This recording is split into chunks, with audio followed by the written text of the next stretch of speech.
Hola. Hoy nos metemos de lleno en unos textos antiguos muy potentes. El libro 3 de los Salmos, ¿sabes? Del 73 al 89. Son composiciones que se atribuyen sobre todo a Asaf, pero bueno, también hay de los hijos de Coré, de Emán, Etán, incluso David.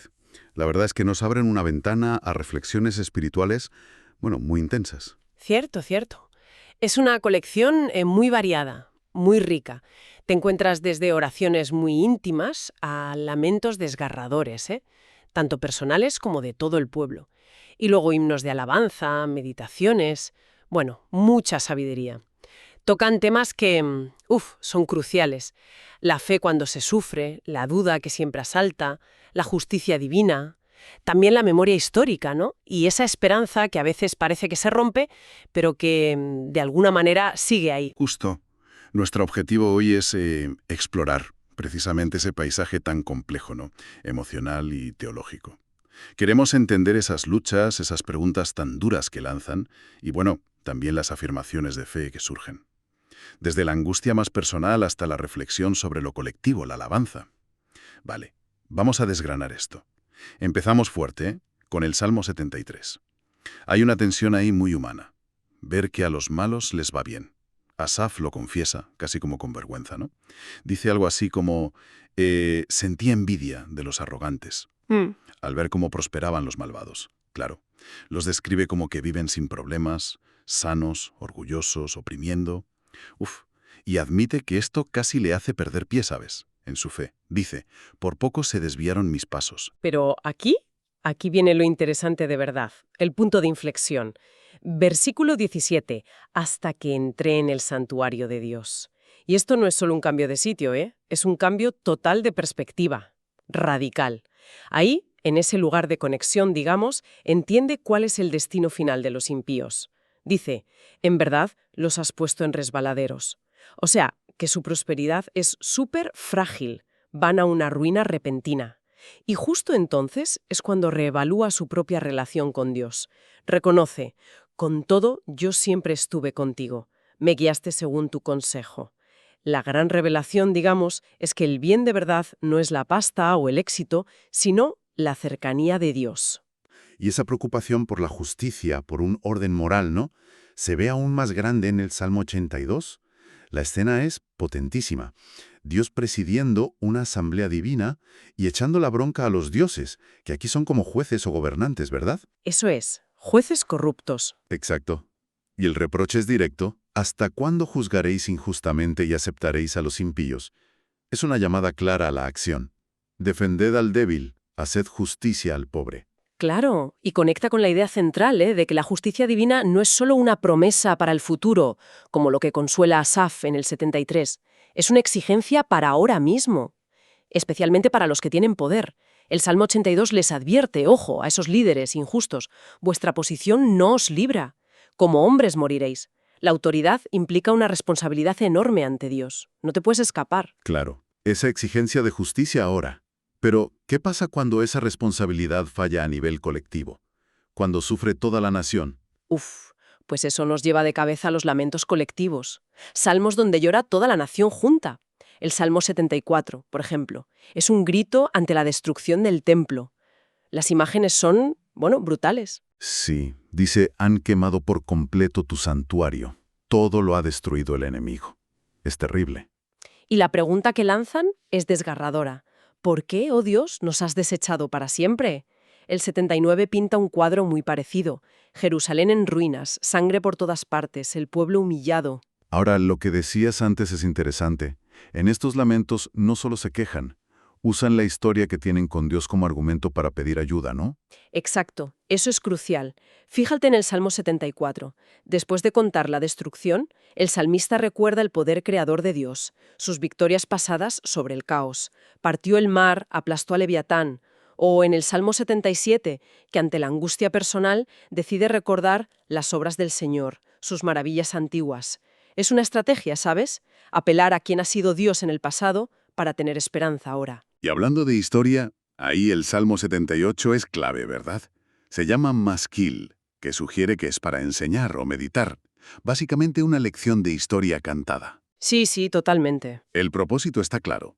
Enseñar a los que vienen detrás las obras de Dios para que no repitan los errores de los padres, que los describe como generación terca y rebelde.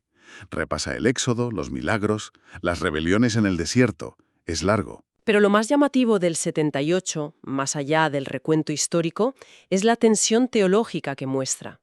La constante infidelidad de la gente frente a la fidelidad de Dios, que no falla. Muestra un ciclo: pecado, juicio, arrepentimiento, que a veces, ojo, es superficial. El versículo 36 dice: lo halagaban con la boca, pero le mentían con la lengua. ¡Qué fuerte! Y aún así, la compasión de Dios prevalece. Esto es importante. Redefine la misericordia. No es tanto una respuesta al mérito humano, sino un atributo de Dios, casi incondicional en ese momento. Este trasfondo es vital, para entender luego la crisis que va a estallar con el pacto de David en el Salmo 89. Vale, pero antes de llegar ahí, también hay llamadas urgentes de auxilio, peticiones de socorro ya, como en el Salmo 83. Describe una coalición de enemigos. Menciona a Edom, Moab, Amón, Tiro, hasta Asiria. Sí, una lista larga. Y todos conspirando para borrar a Israel del mapa. Dicen: vengan, destruyámoslos para que no sean nación, que ni se recuerde el nombre de Israel. Es un SOS en toda regla. Y eso nos prepara el terreno para el Salmo 89, escrito por Etán el Esdraita. Este presenta una de las crisis de fe más gordas de todo el Salterio, yo diría. Empieza celebrando a tope el pacto eterno de Dios con David. Para siempre confirmaré tu descendencia, edificaré tu trono por todas las generaciones. Muy potente. Sí, suena muy seguro. Pero de repente, ¡zas! Cambio radical de tono. Describe la realidad del momento. El rey derrotado, humillado, el pacto parece roto. Dice: mas tú desechaste y menospreciaste a tu ungido. Rompiste el pacto de tu siervo, profanaste su corona hasta la tierra.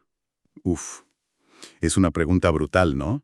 ¿Cómo pueden convivir las promesas de Dios, que se supone que son inquebrantables, con una realidad tan desastrosa?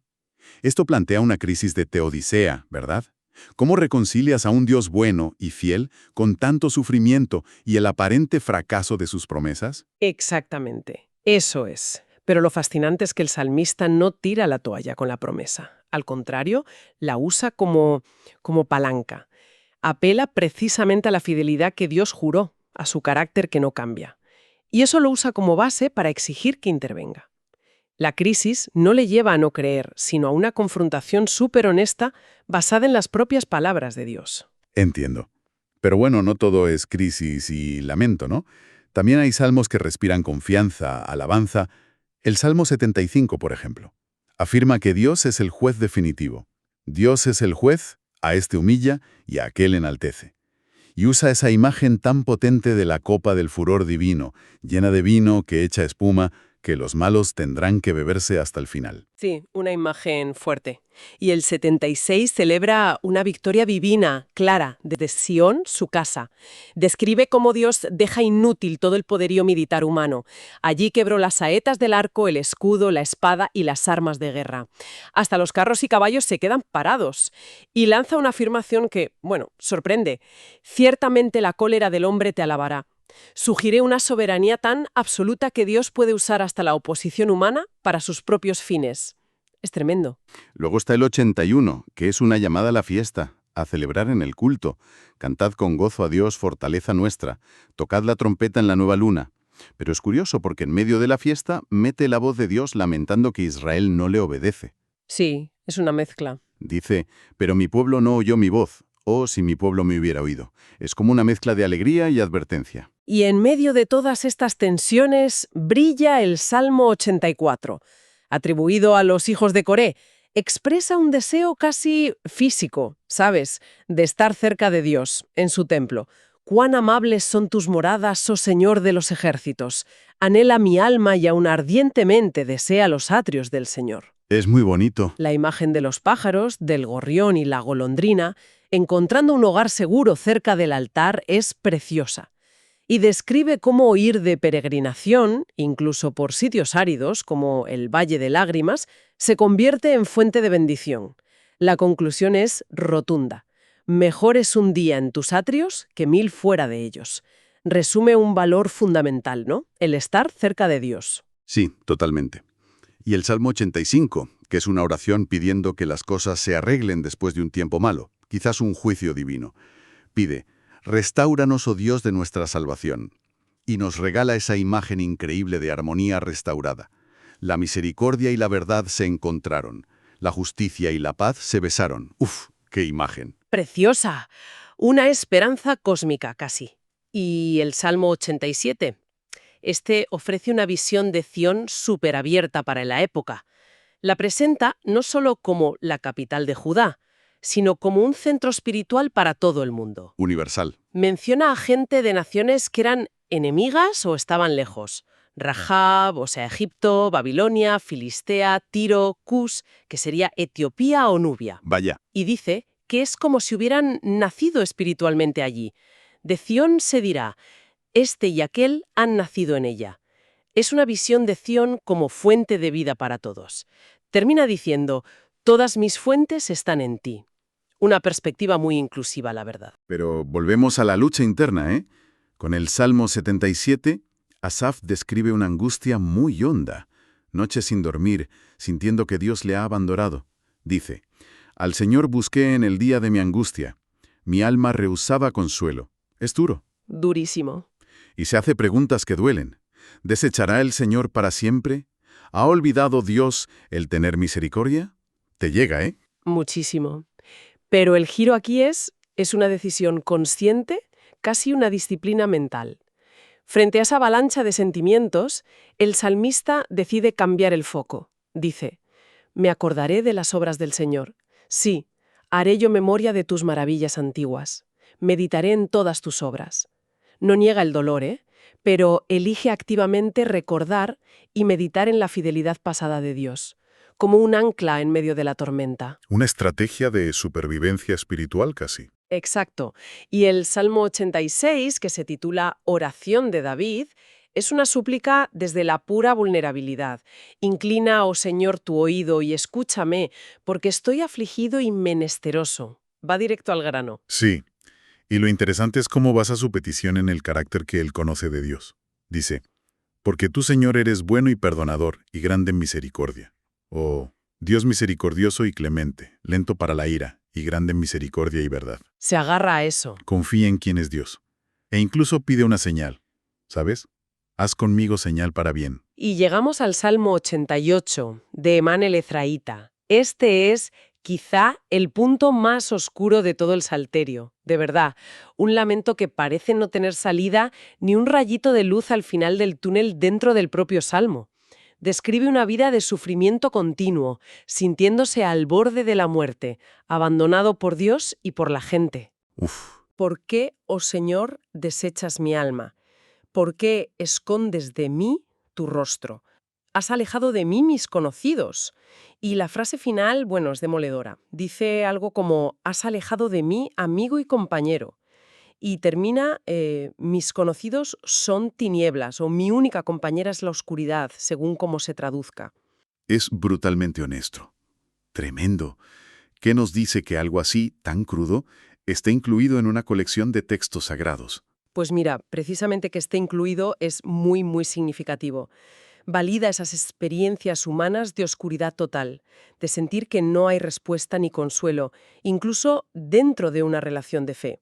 Reconoce que la duda y la desesperación son parte del camino espiritual, para algunas personas en algunos momentos. No te da soluciones fáciles, pero sí te da un espacio para esa honestidad radical delante de Dios. Entiendo.